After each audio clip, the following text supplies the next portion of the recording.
Hey guys, this is Randy Unger with another edition of Unger the Radar. Randy doesn't want to speak in front of Sound would help. This is radio, right? Hey guys, I'm Randy Unger, and this is another episode of Unger the Radar. And today we're going to have some fun. We're going to be interviewing a notable director, and we're going to be reviewing some films with two of my buddies here. So right now we're going to be calling Mr. Alexander Xandy Janko, sorry. And we're going to talk to him about his new film, Year by the Sea. Here we go.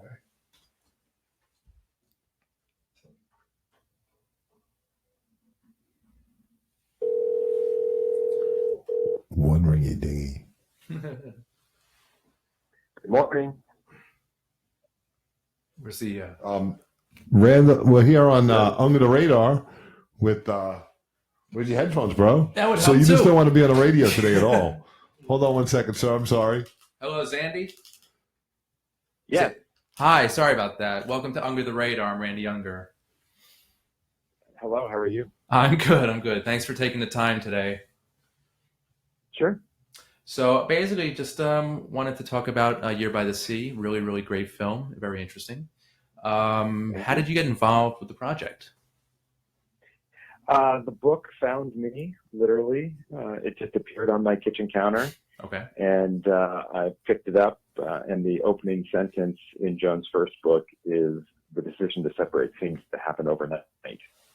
So it sort of hit me like a lightning bolt. I was at a personal and a professional crossroad, and it gripped me, and I couldn't put it down. And 3 hours later, I was tracking down her literary agent who happened to live, or she happened to be at that moment 15 miles away from where I was standing.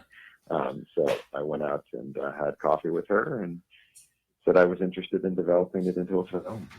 It's amazing. How did you decide on Karen Allen as the lead? We had a great casting director by the name of Pat McCorkle. She does a lot of legit theater in New York, a lot of Broadway, off-Broadway, as well as smaller independent films and occasionally bigger movies. We got the script to her, and she really resonated, and she wanted to help us. So she sort of came up with the Dreamcast scenario, which included Karen for the character of Joan, Michael Christopher for Robin, Spade Murkison for Liz, Celia Emery for Erickson, and then Janko for the fisherman Cahoon, who a lot of people don't know in the States. He's a huge star in Canada. But she really sort of handpicked the actors. And when I first met Karen, when she first walked in the door, it was clear her sort of effervescent, bubbly personality. She just radiates joy and happiness, from within. And I, of course, remembered her from Raiders of the Lost Ark when I was a kid. I think I was too young for Animal House. I thought that later in my life. But she's just the epitome of what we were trying to portray in the film, which is it's never too late to reclaim your life. We always have an opportunity to be who we are and to be sort of unleashed. And she just let it rip. So it was awesome. Now, did you have like a huge list of older lady actresses vying for the role? We did. There are so few and far between films today that feature older actors, and even more specifically older women. So we have 3 that are, in their mid-60s. Right. There were a lot of people who were interested, and it was interesting because we were trying to find that balance between sort of known and unknown, or actors come to a role with their body of work, and so you're constantly trying to balance. Well, if you want this character to be fresh and new, and if you want this story to be different, do we use the same old? Yeah. or do we try to go for somebody? I mean, in a lot of ways, Karen was so perfect because her personal journey parallels Joan's journey. She wound up having a son and really wanted to be a full-time mother and raise him, and working in the studio film business was incongruous with what her life choices were. Right. So she herself had to make sacrifices and choices on behalf of her journey. So when we sent the script to her, she was just sort of experiencing an empty nest herself, and her son was just sort of launching, and she found it really interesting and something that she really felt connected to. Right. Oh, that's amazing. And wanted to portray. So it worked out really well timing-wise. Now, what do you hope audiences take away from this film? It really is the tagline of the movie. It's never too late to reclaim your life. I feel like as a culture, as a society, we are really doing terrible things. There's this concept of ageism that we're all battling, be we men or women. Mm-hmm. And I'm particularly struck by how our media and culture sort of treats women and older women, and the messages that are sent to them about their value or lack thereof. Mm-hmm. So for me, it's about trying to empower women, especially baby boomers, that there is still life to be lived, that there are still incredible opportunities for them, and that they have value in our society. The end title card of mine in the movie is for all mothers, wives, sisters, and daughters, because I think it's a note to the power of women and their impact on our lives. We all came from a mother, right? And for some reason we seem to forget that. So on a global scale, I'd like to see more feminine energy in the world, and a kinder, gentler, nation. But more specifically, I really would like all of our target demographic, our intended audience who really loves the film. I want them to feel like they too can take 24 hours out of a year of 8,700 hours for themselves. That they deserve it, and that it's not selfish. Wow, that's amazing. So, I'm curious: are there any other filmmakers that have inspired your craft? Hugely so. I mean, if I go way back, the first film that still sticks with me as sort of the penultimate, or I should say the ultimate, to which one would aspire, but I could certainly never achieve in this day and age, was Dr. Zhivago, David Lean. Just the epic, the scope of that piece, the fact that it had historical context and relevance, and that it was back in an era when you would actually have an overture, a musical overture before the film started, and then a musical intermission because the film was 3 hours long. The scale and the scope of the story, and then you can contrast that with, I'll never forget Kenneth Lundgren's "You Can Count on Me," which was a very, very small film, his first movie, and that had a very powerful impact on me because of story again, of the characters. I think time and time again, what surprises me is sort of the dichotomy that we live in, this world of marketing and merchandising, these tentpole films that are based on comic book characters or The fact that we could actually make a movie about emoji characters blows my mind. Yeah. and then It's kind of sad, you actually. contrast that with, right? I mean, It's ridiculous. like, how is that possible? Yeah. And you contrast that with films. Last night on the airplane, we were coming up from LA, and I was reading an article in Vanity Fair about this director who's only made 4 films in the last 40 or 50 years. None of them have gotten, but they are all these beautiful sort of art films. Mm-hmm. I constantly question, like, what is the value and the role in our society today?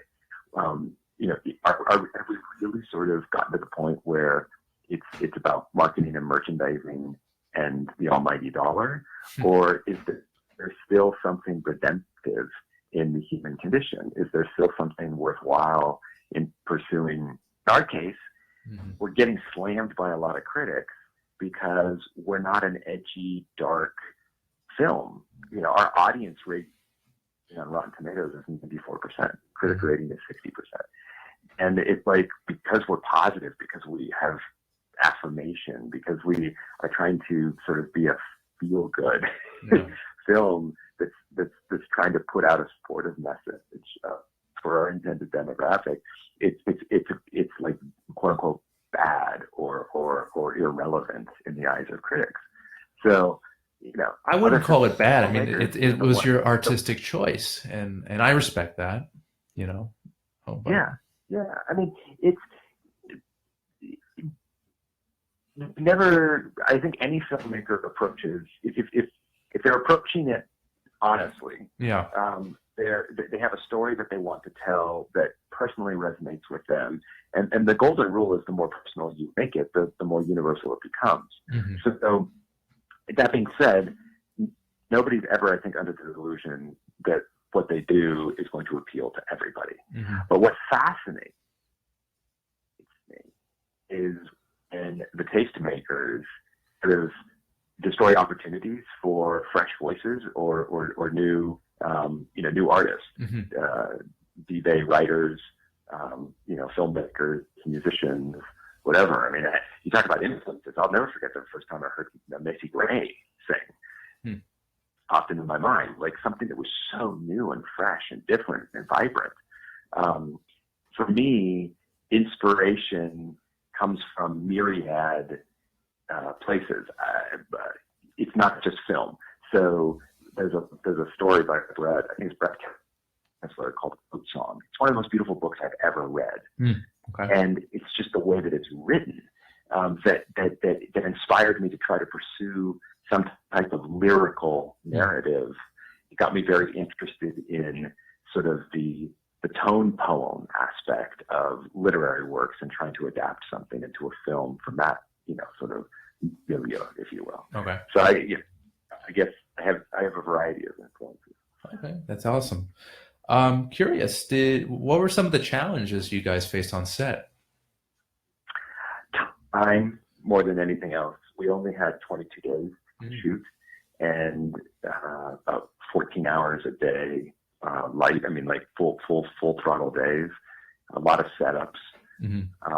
I've always believed in the Orson Welles quote, "The enemy of art is the absence of limitations." Okay. So I wasn't so concerned or frustrated about having a low budget. To me, that's actually sometimes a gift because it forces you to be creative. But I think the sheer time pressure, we never really had the opportunity to sort of, I never got to watch my dailies. There was just no physical time to do it. So there was this constant pressure to just get the shot. And at the end of the day, we only had 30 hours of footage from which we could cut the film, which is about 1/3 of what a typical movie has to work with in the editing room. I just didn't have the luxury of coverage. So it forced me to approach it much more from a stage perspective. I had to rely on master shots. I had to rely on blocking my actors because it's much more difficult to move lights and to change angles and to do reverses and acquire coverage than it is to sort of stage a scene, plant the camera, or have a very, very simple dolly or tracking a slider move. Mm-hmm. And what's interesting about that is that a lot of the audience's response to the film is it's much more akin to watching a stage play. It's much more akin to they get to make the choice on which actor they're paying attention to or following, because we're not doing a lot of cutting back and forth. Right. I could definitely see this as a stage play. Did you actually shoot in Cape Cod? Yeah, 100% on Cape Cod. Fully supported by locals. We had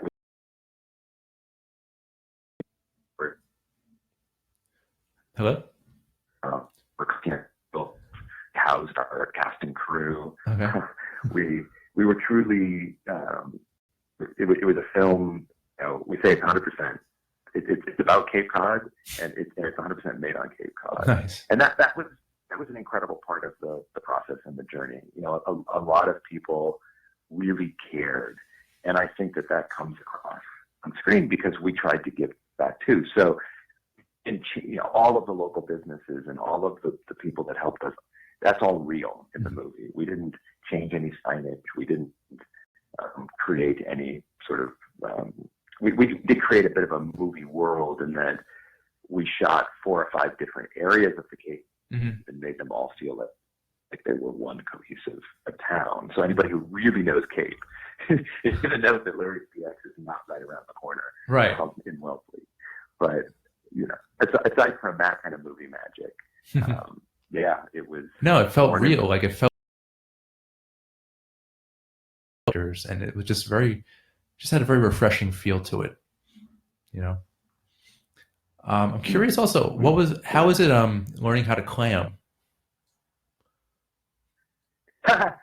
So, what's really interesting is none of us had clammed before. And it really is true. You sort of stomp around and the clam spit. And you just have to wait until you sort of see these little bubbles percolate up.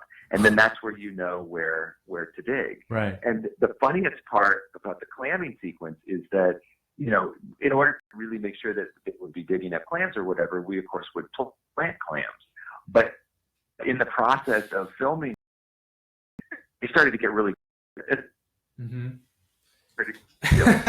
And they would find, real clams. And that's footage where Karen, in her character as Joan, but Karen gets so excited because she finds a real clam. Yeah. No. I just, that scene really resonated with me. It's really cool. So I kind of want to switch gears a bit. I know that, especially, you were an orchestrator and you worked in the music department of a lot of blockbuster films. Mm-hmm. I just wanted to touch base on that a little bit. What was that like, that music career of yours? Yeah, so my is in composing, and specifically on the film side, I worked on 65 major motion picture soundtracks for the first of my career. Wow. Your memorable scores. And then I've done about 30 or 35 films with Ted Newman as his. I'm sorry? What were some of your special memories as an orchestrator in a film score? The standouts for me, Anastasia was a really, really big film. Dave got nominated for Oscar score, and it was my first big orchestral. Okay.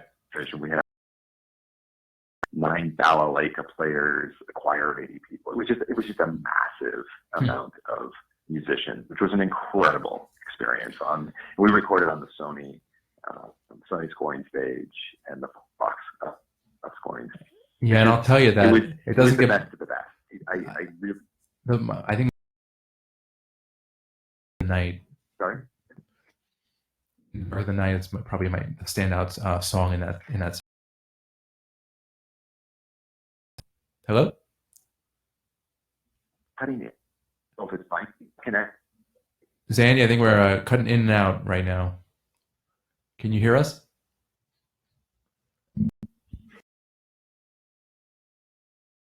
Okay. But yeah, when you talk, you sort of drift in and out. Okay, I'm here now. But yeah, In the Dark at the Night, just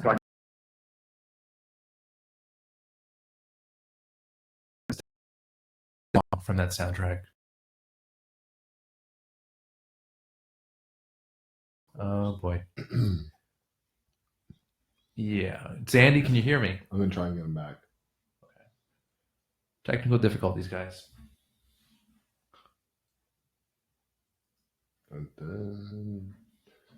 You wanna give me that number again, buddy? Oh, sure.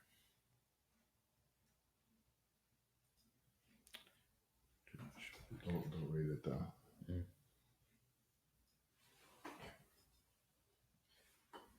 Hold on, Xandy.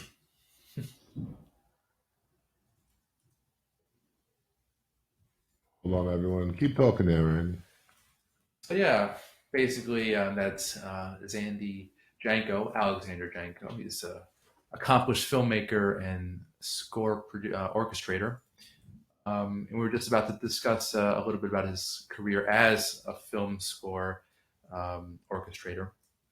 Basically, he did a bunch of blockbusters in the 90s and animated films as well, like 1997's Anastasia, which is it's a really good animated film. Okay, we're calling Mr. Janko back now. I was just a landline that maybe you should try me on. Sandy, can you hear us? Yeah, I was just. You want to call me on a landline? I was just. No. I mean, we're almost done here anyway. So, sorry about that. So. Okay. All right. No worries. So yeah, Anastasia, great score. Oh yeah, you also worked on Galaxy Quest. I love that movie. Galaxy Quest was a fun movie. That was also with Dave. Man on the Moon was sort of a seminal experience for me because that was the first time I worked with a rock band. That was REM. Cool. And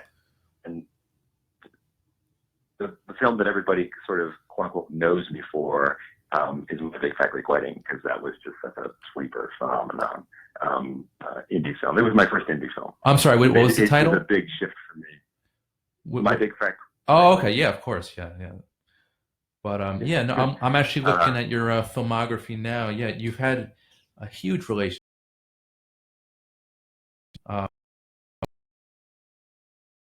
Professional working with him.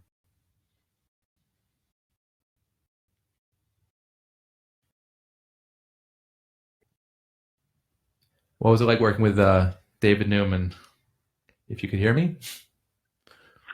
Yeah, you're dropping in and out again. Okay. He's a genius.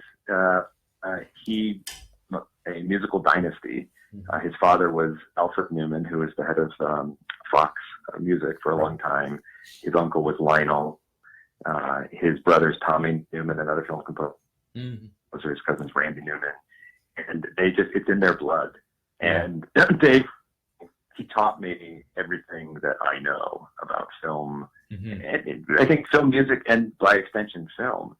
And he really took a huge chance on me. I orchestrated before Tommy Boy when he had me do some cues. And he was a very kind mentor, and he's the type of human being that he never held me back. So I started to get interested in expanding my own creative journey. He got me my first gig as a composer, and then ultimately he encouraged me to sort of leave the nest and pursue filmmaking in my own right. So just a very, very generous human being. I think a lot of people sort of will hold on to their apprentices and just bleed them to extract as much work as they can. But Dave was very inspiring and very he was a teacher in the greatest sense of the word, and he is that way in life. I mean, he loves conducting. He's been very involved in AYS, which is the American Youth Symphony. He really believes in giving back, and he really loves music and loves the creative process of music. So nice. He made me realize that there's value to the creative arts for sure. Now, do you see yourself getting back into the music game? You know, it's changed so dramatically in the last 10, 15 years. Mm-hmm. It's few and far between the orchestral score today. Mm-hmm. You know, I really enjoyed and still love working with musicians, working with actors, Okay. working with other creative collaborators. So I'm not opposed to it. I think it's always the balance of finding something that resonates with you. You know, I definitely want to just churn out widgets. Now I'm a little bit more selective about the work that I pursue. Nice. Well, thank you so much for your time, Xandy. This has been awesome. Year by the Sea is now in theaters. It's a great film. If you are a fan of Karen Allen, especially, check it out. But it's overall a fantastic film, and it's now out for you guys to see. Xandy, thank you so much for your time today. Appreciate it. You take care. You too. We'll talk soon. Bye-bye. Okay, bye. All right, guys. So we're going to take a slight pause, and we're going to start our film reviews segment, Everyone's a Critic, with Robin Channing and Mr. Chris Clemente. We'll be right back in one moment.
And we're back with Under the Radar.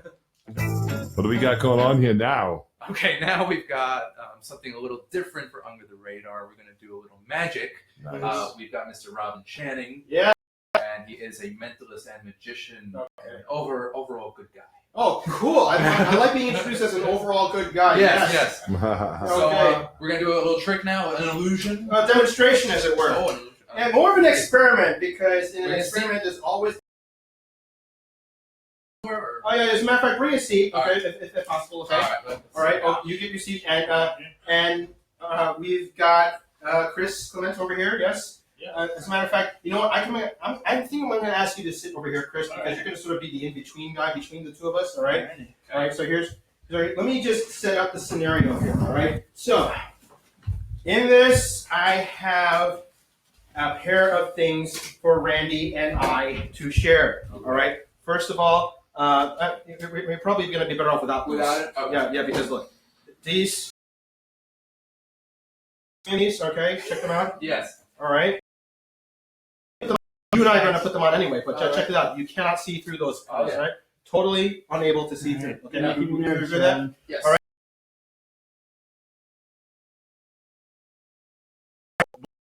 Check.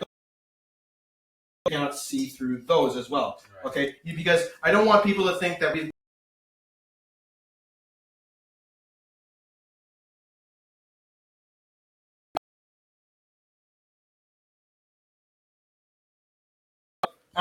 Here's what I'm going to introduce. Okay. You're our guide for this. All right. These here. Okay, the sleeve of one of these just came off of one of them. All right. Hold on a minute. All right. Okay, let me just go here. All right. Christmas. Yes. Wow. All right, now check these out. This is from my own private movie collection. Very definite superhero theme. All right. So I just want to get that out. We're going to need as much table space as possible. And as a matter of fact, you know what? Don't look inside, but just feel inside. This really big plastic envelope-looking thing. Feel inside. It's just like one piece of paper there, like a poster kind of thing, and a stiff board there. Yeah. Okay, we can agree on that. Nothing else. Nothing else. Nothing else. All right. So just for the sake of fairness, I don't want people to think that we're doing switches or anything like that. All this is now our work area. Can we agree on this? Yes. All right. So these are here. Randy. Yeah. This is you and me, man. Okay, let's do it. Let's put on our sleep masks. Sleep mask. Okay. And then the metal blindfolds on top of these, okay? Okay. The RoboCop. Okay. All right. So now, Randy, both of us are blind at this point. Yes, Okay. It's dark. Yeah. Yeah. Okay. Chris, I'm going to ask you to spread out the movies, the Blu-ray DVD collections here onto the table here, so Randy and I cannot go through. We have no idea what's going on here. All right. All right. And Randy, what I want you to do is I want you to, with each hand to pick up a movie. Just one? Just one, okay? Okay. Okay, that's one. I feel sort of a braille. Oh yeah, but you have to pick up another movie as well. Oh, second movie. Okay. Now here's the deal. You pick two, and I'm gonna eliminate one. All right. Okay. All right. So bring your hands. Okay. Okay, I'm gonna eliminate this one. Chris, put that off to the side. Sure. Pick two, and you eliminate one. Is that fair? Wait, say again? I'm gonna do the same thing you just did. I'm gonna pick two, and you're gonna eliminate. I'll pick them. Okay, and Chris, do me a favor. Shuffle them up. Yeah. All right. Oh, yeah. How many movies were there? Oh, yeah. Oh, and Randy. Yes. Are you still holding on to a movie? I am. It has to be back in play here. Okay. Okay. The one that was eliminated, that gets eliminated, but the one that you have left, that goes back in the shuffle. All right. Okay. So Chris, could you shuffle the rest? All right. I'll do it again. Okay. Do it again. Quick shuffle. All right. Tell me when you're ready. Yep. Okay. I'm gonna pick two movies. Okay. All right. Can you feel the two movies that I've got in my hand, or you can feel my two hands, or so forth? Yeah. You eliminate one of them. Yes. Okay. Good. And then I put this down. Okay. Yeah, Chris, take that away. Okay. Now, you see how this works? We're gonna go back and forth. All right. Chris, shuffle these. All right. And when you're done shuffling, Randy, once again, you're going to pick two. All All right? One in each hand. All right? All right. I'm done. Go for it. All right? Okay. Okay. Let's see. You put that back. Okay. All right? I'm going to do the same thing, okay?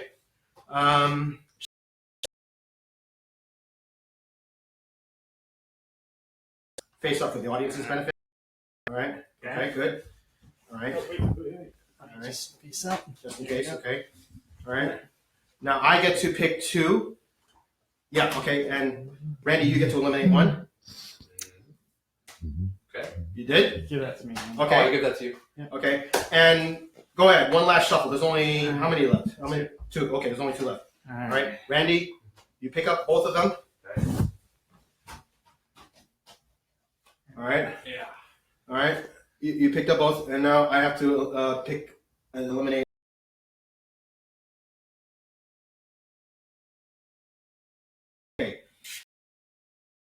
Okay. Now, Randy, we're going to take away our blindfolds. We can see again. It's a miracle. Okay. In America, the Winter Soldier. This has been out here the whole time, and you examined this from the beginning. Yeah, you yeah, did. Yes. Okay. You see, because I don't want to like have some movie poster brought in out of the blue, because that would be unfair. Right. I didn't cheat. This has been out from the beginning, so this was our commitment. It was on the table the whole time. So, as a matter of fact, here, you can see that there's a movie poster in here. Reach on the side. That's the stiff part. That's the poster. Okay. Now this has been out from the very beginning. Okay. Don't It's, tell me. There No, it no, is, no. isn't it? look at this. Look at this. Soldier. That's All great. right. I like it. Woo! And there we have it. That's fantastic. Wow. Woo! That's great. Yeah, baby. All right. Nicely done. Little S&M joint movie thing. I was gonna say, did that look good? But that's a poor choice of words. All right. No, that was good. That's very Okay. good. Cool. All right. All right. Where do we go from here? From here, we will do our film review segment. Okay. Everyone's a critic. And yeah, that's what we are right now. Yes, yes, yes. And Robin, you've been on this show before. This is actually your second appearance. Yes. Congrats on that. Oh, thank you, Very thank you, best. thank you. And this is Chris's first time. Hi guys, how's it going? We actually used to be on Madhouse TV together Uh-huh. with Evan Ginsberg. Uh-huh. Yeah. So he's no stranger to the film review. No stranger World. at all. Yeah, yeah. I'll take those. Okay. So Yeah, thanks for having me, Randy. So we are all veterans at this point. we are. Absolutely. We are indeed. Yeah, that was Okay. fantastic. Thank you, thank Yeah, you. yeah. I had no idea where you were going until. At the very Oh end. my god, don't tell me. All right. Nice. I'm glad that worked out. Yeah. Okay. All right. Just gonna go to a quick song. Okay. Sure. Okay. Cool. Okay. All right. Nice. Little S&M joint movie thing. I was gonna say, did that look good? But that's a poor choice of words. All right. That was good. That's very Okay. good. Cool. All right. All right. Where do we go from here? From here, we will do our film review segment. Okay. Everyone's a critic. And yeah, that's what we are right now. Yes, yes, yes. And Robin, you've been on this show before. This is actually your second appearance. Yes. Congrats on that. Oh, thank Very you, thank you, best. thank you. And this is Chris's first time. Hi guys, how's it going? We actually used to be on Madhouse TV together Uh-huh. with Evan Ginsberg. Uh-huh. Yeah. So he's no stranger to the film review. No stranger at World. all. Yeah, yeah. I'll take those. Okay. So Yeah, thanks for having me, Randy. So we are all veterans at this point. we are. Absolutely. We are indeed. Yeah, that was Okay. fantastic. Thank you, thank Yeah, you. yeah. No idea where you were going until. At the very Oh end. my god, don't tell me. All right. Nice. I'm glad that worked out. Yeah. Okay. Just gonna go to a quick song. Okay. Okay. Cool. Okay.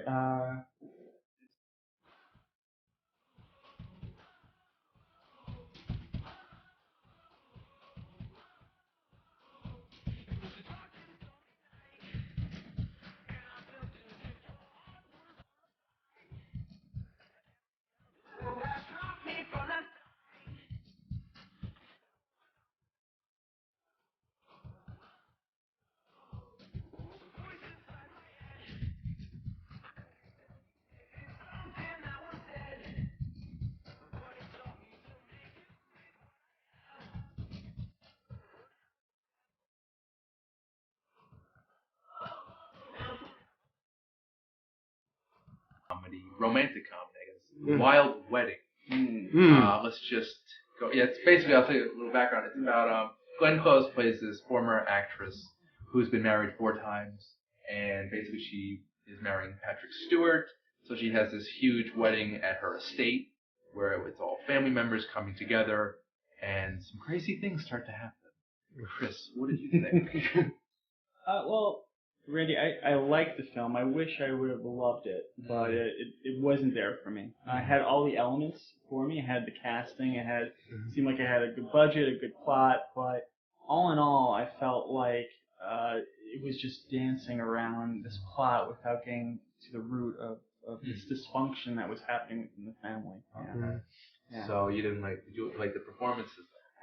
That's the thing. That part of it was that I felt like with that great of a cast, with those strong actors, I wanted more from Glenn Close or from John Malkovich or from Patrick Stewart. Yeah. But really, I felt like they were phoning it in. Yeah. And probably out of my favorite was probably John Malkovich. Definitely. But he's pretty solid in whatever he does. I But, think because of the screenplay, like if it had a better script, then that would have allowed the actors to shine more. In my opinion. Yeah. I agree. Yeah. What about you? Me personally, I liked it for what it was. I mean, I'm the wrong demographic for this. I am the wrong target audience, but I appreciated the movie for what it was, and I thought that for what it was, it did a decent job. Yeah. All right. So, Glenn Close, of course. What more can you say? Glenn Close. John Malkovich, I thought had such a nice, calm gravitas about him. It was this really grounded presence, very intelligent, and he had this kind of commanding, quiet, commanding presence to him. Right. He's so unique. Yeah, so different. And Patrick Stewart was just off the wall. With a wig, by the way. Yeah, with a wig. I know, right? A wig. I know this, and he's like hitting on 25-year-old girls. I mean, it's such an off the wall performance of his characterization that he played. That alone, to me, was so delightful because, so many commanding performances that he has, so many commanding characters, Jean-Luc Picard from Star Trek The Next Generation. But this sleazy character that he played, it kind of mirrored his character on the show Blunt Talk. I don't know, I forget if it's HBO or it's one of the cable channels. Basically, he plays like this pot-smoking, hard-drinking head of a TV station. Right. And basically gets into all these compromising situations. Yeah, and he does that so well. I mean, he does. Not that that's a bad thing. I mean, it's just that the man is such an incredible actor that he can play such a very wide, detailed range. Absolutely. And he was underused, I think. Well, I think what? It's an ensemble movie. All right. So everybody has a very limited amount of screen time and how much script they can have anyway. Yeah. So the fact that they have so little, that's just the nature of this beast. Yeah. All right. And also, as a small point, Jack Davenport, who played one of the sons, I liked his work. He caught me by surprise. I'm like, wait, that's Jack Davenport? He sounds like such an American. He's the guy from Pirates of the Caribbean. Like, this guy looks so familiar. Commodore James Norrington. I mean, he's so very English. I'm like, wait, he's like such an American here. Yeah. I'm like, that alone impressed me. Same with Minnie Driver. Yeah. And Minnie Driver. And the performance that she did, and the singing and so forth. I was like, wow. See, there were great performances in this movie, but they were kind of buried underneath like all these other like the kids in the movie. The backstory with the kids, the cousins kind of fall in love. That was on. Well, it's well, you know what? It's an ensemble cast. Yeah. With that big a cast and that many subplots, this is bound to happen. So I thought for what it was, I thought it did a good job. Agreed. Yeah. And not to say that if you have an ensemble cast, you can't have good performances or something of gravitas within each character. But like you said, Randall, I think just somewhere along the plot line, it just got muddled with all the craziness that was entailed. Going back to the demographic, I agree. We probably don't label ourselves within that demographic, but that doesn't mean that we can't have any emotional tie towards it, right? Certainly, there are movies that are catered to an older audience that we like our next film, right. But I think there's just a level of interest that's lost. With a lot of these movies that we're talking about today, it does pose a question as to how well that plot line or that question. Well, you know what? Goes throughout the film. In a way, a lot of movie characters become what we could say insert characters that we sort of insert ourselves into in the story. As a matter of fact, like the kids who are like young adults, like 20-something-year-olds. 1920. Yeah, 1920. I guess for our demographic, those are our insert characters. So I guess we can sort of relate to them a little bit more. The Minnie Driver, Jack Davenport characters might be sort of us. Yeah, them too, especially. They're like in the middle. You've got, the older generation, the teenage kids. Yeah. We're sort of in between that, hovering in that area. So in that respect, I did identify with those characters as well. Yeah, so they were our insert characters. Right. And the guy, what's his name? One of the brothers, I don't know his name, but he was actually in a few episodes of The Walking Dead. The blonde-haired guy is like horny all the time. I thought he was pretty funny. I kind of wanted to see more of that. Yeah. Whatever. And I like the dude with the chocolates. I like how just that one trigger just set off all this mayhem. And one of the best scenes, Malkovich and Patrick Stewart high off their asses, laying down by a pool, contemplating the meaning of life. That was awesome. I thought that was priceless. Yeah. I mean, sure, those guys are like, pretty far beyond our like insert character range. Yeah. It's just seeing John Malkovich and Patrick Stewart high as a kite. Right. What alone was just delightful. Right. That was a great scene. That was a fantastic. Yeah. They should do like a buddy movie, like the two of them go on a road trip. I know, right? That'd be crazy. Yeah, like their own version of Bucket List or something. Yeah, That'll be the sequel to this. right. The Wilder Wedding. Inception is possible. Oh, All very right. nice. All right. All right, so that's The Wilde Wedding. Actually, that was my favorite movie out of the three. Yeah, me too. Yeah? Well, I Yeah. think you might disagree.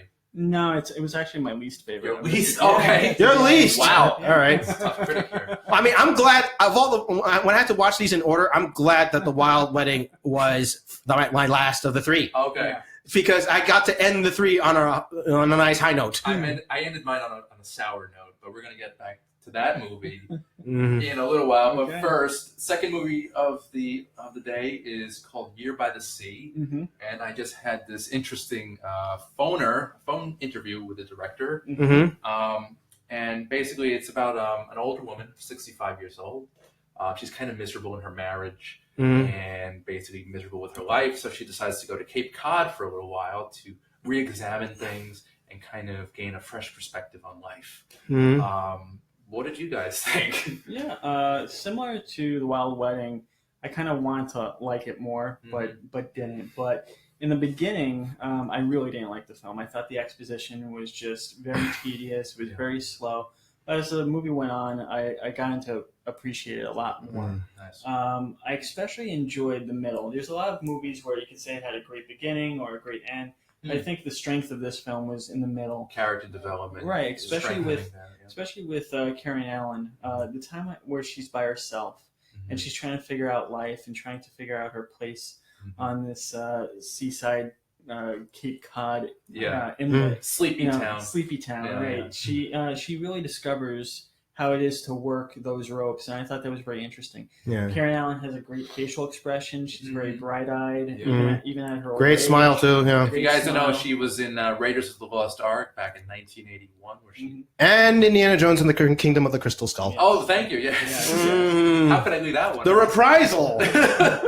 Yeah. So, I mean, even from a physical presence, I thought it was a fantastic choice with casting. Mm. But it wasn't until she was with other characters that it felt like she was out of place a little bit. And the storyline was out of place. You didn't think the trio of the women worked? Like At times, I think it was shifty. At times, like when they were in the other Jones house, kind of, talking about guys and talking about sex a little the bit. sage and the Yeah, wine. yeah, that was fun. That was fun. So I thought she was very good. That woman. Yeah. She was English. yeah, very good, very good. Yeah. And I liked the husband, Michael Christopher. Mm-hmm. I did not like him at all. You didn't like him? No, I thought the style of his performance was just very different. Yeah, it was kind of very Stone, kind of just very Pantone. Like an Elliot Gould or a Judd Hirsch. Yeah, yeah. Very, But I feel like with his character development, he was supposed to turn around and do a 180, and I didn't No quite spoilers, get by the that. way. Okay. I didn't quite get that at the end. So, Right. So I felt it to be a little bit unbelievable. I agree with the ending not being believable. Yeah, definitely. Yeah. Ron, what do you think? Well, okay. I was the wrong audience member to watch this movie. Again. 2 out of 3. All right. But at the same time, I can appreciate the movie for what it was. It was really an existential self-reflection by Karen Allen's character. And as far as the husband, I was going to say, he was more of a stone-like presence. He wasn't stoned. But that's but I think yeah, right, wrong movie. But there was sage involved in this one, Year by the Sea. But, all right, and burning of incense as well. All right, incense, not anything else. Yeah, all right.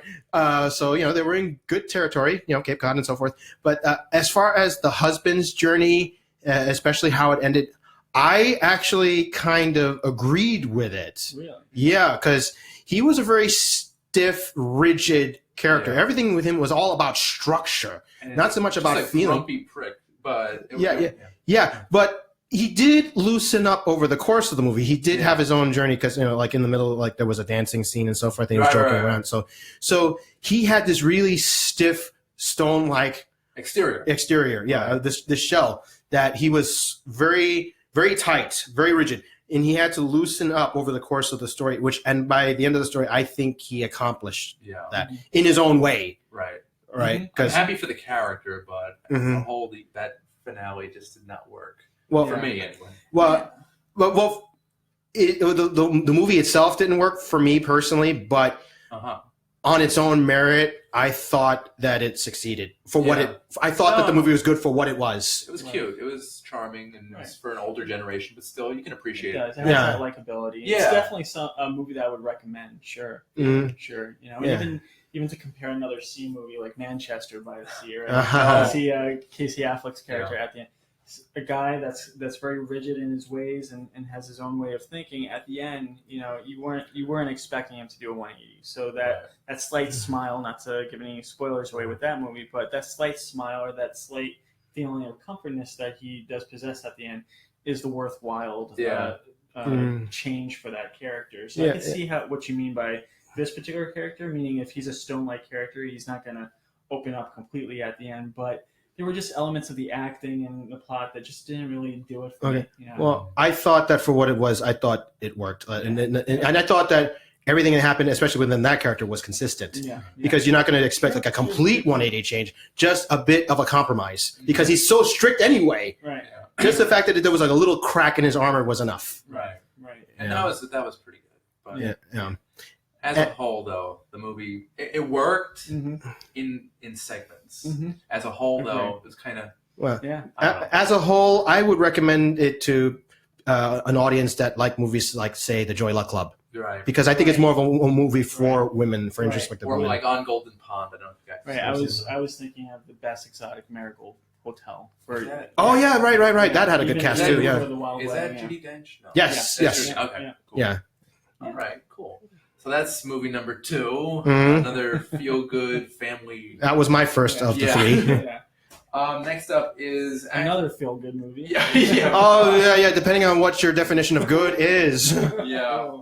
And it's actually a first for Under the Radar. This is the first foreign film that we're going to be reviewing on the show. I hope it won't be the last, because I can recommend a few other good foreign films. Okay, I Right? might take you up on those recommendations. Okay. Basically, it's in Portuguese. I mean, I know it's a Brazilian film. So Yes. So it's called Motoradd, and it's basically about a small group of young people who they're dirt bike riders, and they soon get terrorized by these hardcore motorcycle knife-wielding maniacs. This gang of villains. Yeah, it's a gang, and I did not like this movie. Robbie, you want to take it? Yeah, this one, Start it's us off. clearly more in the horror suspense genre. Yeah. So you really have to have a taste for this type of genre. I mean, if you like, everything from the Halloween movies, everybody characters like Jason Voorhees, Michael Myers, that kind of thing. This is an interesting take on it because instead of a singular terrifying antagonist, you have a gang of them. Right. It's a different kind of terror. Kind of like a House on Haunted Hill. No, that was. Oh no, what was the? Yes. That's what the movie reminded me of. I Yeah. was mentioning this before. I think there's a good comparison between West Side Story meeting Mad Max. Oh, yes. I was like, damn, you had a good comparison. Without the Touche. singing. So All right. the garage. Yeah. And, you know- You got the Jets. If nothing else, I'm not a horror fan. I'm like, none of these movies I'm in the same demographic of. Because, I actually don't. I dark, suspenseful. I mean, the music and the acting and the cinema.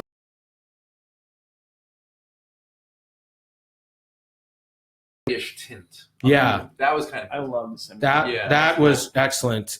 Also, that wall that they encountered in the beginning, and then Yeah. and all the nonsense that took place thereafter. I'm sorry, they got what they. The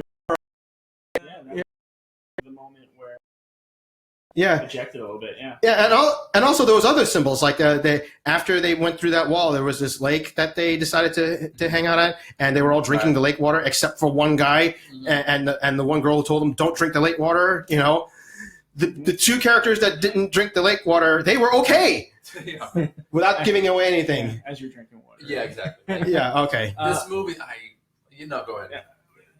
Yeah. I love this movie. You love it. 3, it was my favorite, and to your point, by no means is this my demographic. You know, I too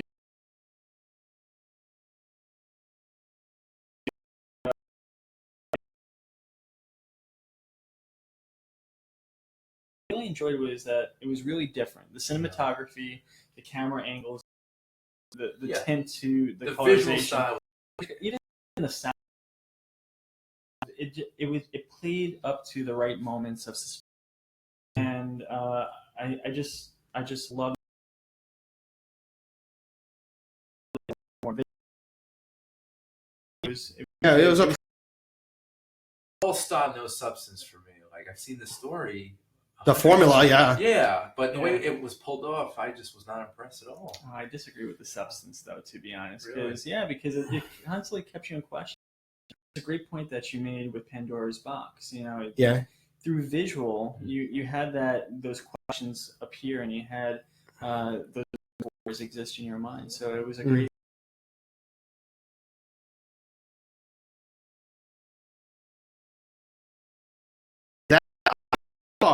The writing, you know, because like the symbolism sort of justified everything that happened, motivated everything. And Chris and I were talking before that, there are movies that follow a formula and as such have an element of predictability. Right. So you kind of know where, even with this movie, you have a good feeling if you know movies, you know what's going to happen, like who will survive and what, and so on and so forth. To me, and I explained this before with Chris, to me, it's not important about how predictable something is. It's not a question of, can you see the end result? Can you see the ending? If you can, what does that mean? Does it mean that, okay, you see the ending, so there's no surprise for you anymore? You're not going to be dazzled? You're not going to be amazed? No. To me, it's all about the execution, how well the movie makers did to get from point A to point B, how well they get from that start to that ending. Right. And I thought for this movie, the movie maker did a good job of getting to that end because, you know, I thought there was a good suspense and you know, so. Yeah, good point with predictability, but also with predictability comes level of interest. And usually, if you can predict it, that means sometimes your level of interest kind of decreases. Yeah, well, yeah, because, you know, I'm one of those odd birds that even if I were to see the ending, right, my level of interest is, okay, how is this movie maker going to get to that ending? Right, true. You see? Like in a lot of cases where it's a true life story that you already know the outcome, but you kind of want to make sure that the suspense or see how it. The fact think that the character is in danger or doesn't know what they're doing. You know? So, it's interesting how they do that sometimes. Yeah. All right, guys. So we have like a minute and a half left. Okay. What are you looking for that's coming out soon? For me, the new Matt Damon movie. Suburban. Yeah, that's kind of cool. It's almost like it's I don't know. I didn't see the trailer. Is he like witness protection? Yeah, it takes place in the 50s, and he's a very white bread. The mob and family members get killed. Julianne Moore plays a very Stepford wife kind of character who kind of has to get her hands dirty. So it's kind of a juxtaposition. Sounds like a Breaking Bad, but set in the 50s. Yeah, kind of. All right. Yeah. Cool. Check that one out. Robin, how are you? Thor Ragnarok. That's okay. Just get that superhero genre out of the way. You know, the Marvel Cinematic Universe. All right. Of course. But yeah, I tend to write my movies on my calendar because, you know, how else are you going to keep track? That's a good. I never thought of doing that. Yeah, I put the release dates on my calendar so that I know when I'm right. But I'm sorry that I'm not into as like sophisticated as into no, but I do like them as well. But right now the first movie on my calendar is Thor Ragnarok. Cool. You know, nice fun movie. Pronouncing it right. Yeah. I'm gonna try. What about you, Randy? Oh, well, I've heard great things about it. I think it just came out. Mother? Oh, yeah. Yeah. Mm-hmm. A lot of mixed things. A lot of talk saying that you're gonna go in thinking one thing, and you may not want to come out of the movie theater. You might be too scared or too confused. Yeah. Mhm. I don't even know what to expect, but Yeah, it was Okay. cool. Yeah. Also, we're going to be reviewing this movie in about 2 weeks. It's called Lucky. Mhm. Okay. And it stars actually Harry Dean Stanton, who just passed away. Oh yeah, may he rest in peace. Yes. Yeah, so he was awesome. He's an alien. Mhm. Yeah. You know, I think 16 Candles or one of those.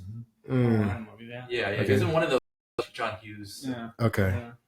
But yeah, see Lucky, and there's a few other movies. Mhm. Yeah. There's so many movies that Too many to name. Yeah, Too many. It was like I try to squeeze in 3 movies in the show. Yeah. You know, because there's so many. Yeah, I know, right? I mean, there are probably as many movies that exist now as there are the population of a well-developed country. All right. Sure. All right. Oh, I was going to say we were talking about foreign movies. Yeah, There was a foreign movie that came out earlier, I believe earlier this year, called, it's translated as Cooking Up a Storm. It's a Chinese movie, and it was like made to celebrate, like just in time to celebrate the Chinese New Year. Okay. I love. It's about 2 rival chefs in China. One chef is just a street chef. He's like well versed in classic Chinese cuisine, street food and so forth. Right. The other, his rival, is this hotshot Michelin 3-star chef that just moved into this ultra fancy restaurant across the street, and he's trained in everything from French cuisine with molecular gastronomy techniques and so forth. So he's this real hotshot, And so they get into this really bitter rivalry at first because there's a competing business between the street shop that the new guys want to shut down. What's the title? Cooking Up a Storm. Oh, I love it. That's a good. It reminds me of the Bradley Cooper film that came out a few years ago, Burnt. Yeah, Mhm. I love that. I think it's still on Netflix. Yeah. Okay. Very similar. He plays this kind of like this former Michelin. I think he worked for some Michelin restaurants, Mhm. and he's just out of the loop for a few years. He returns back to London, Mhm. and everyone is trying to like destroy him because they know he's the best. And Mhm. it's really good. Okay. Making me Good. hungry. Yeah, good. Yeah, all right. So yeah, Cooking Up a Storm. I cannot say enough good things about it. So Randy, definitely check that out. Chinese, right? Chinese, yeah. Okay. Cool. All right. Are you the foreign films at all? Chris? Oh, absolutely. Some of the best films. Nice. Some of the movies that got me into film criticism, like Battle Royale, was the impetus with me. Yeah. I think I actually saw it. Ah. Yeah, and you know what? In as much as I love the Marvel movies, one of my earliest exposures to really fine cinema, not just the classics like Citizen Kane and Casablanca, but anything by Akira Kurosawa. Yes. Yes. Yes. Oh my God, that man was the master. Absolutely. Yeah. All right. Yeah. Oh God, yeah. And just the kind of the godfather to a lot of modern day filmmakers. The Star Wars really. Yeah, Star Wars and them, yeah. and even Clint Eastwood, one of his classic movies, Fistful of Dollars, was a remake of Yojimbo. Right. True. Cool. So I gotta do my homework now. Yeah. oh yeah. Maybe we can have a retro. Into that. Yeah. Cool. I want to thank you guys. Robin Channing, thank you for the magic of your life. Yeah. Bringing some of my taste Tying into it it. to film. Yeah, right. Yeah. We'll see you again very soon. Okay. And Chris Clemente, thank you so much for your time as well. Right. Do you have anything you want to plug? Or? No, you just feel free to visit my stuff at moviechat.org. Yeah. Okay. And did you want to plug in? RobinChanning.com. I'm tweaking my website a little bit, but check it out. I've got a new promo video on that. And also, I've got a shift at LOL Comedy Club this coming Friday night in Times Square. Be there for that. Cool mind screwery. That's a difficult word to say fast. Screwery, yeah. There are other words that can say a lot faster, but I don't want to air them in a public forum. All right. Well, I appreciate that. And also, my friend, the amazing Louie, has a show at Theater 294, Magic at the 294. It's at Theater 294 in Farmingdale. All right. So it's September 23rd. Showtime starts at 2. Be there for that. Sweet. All right, gentlemen. Thank you so much for your time today. This has been awesome. Okay. This has been Under the Radar, and I'm your host, Randy Unger. I'll see you next time. Cool.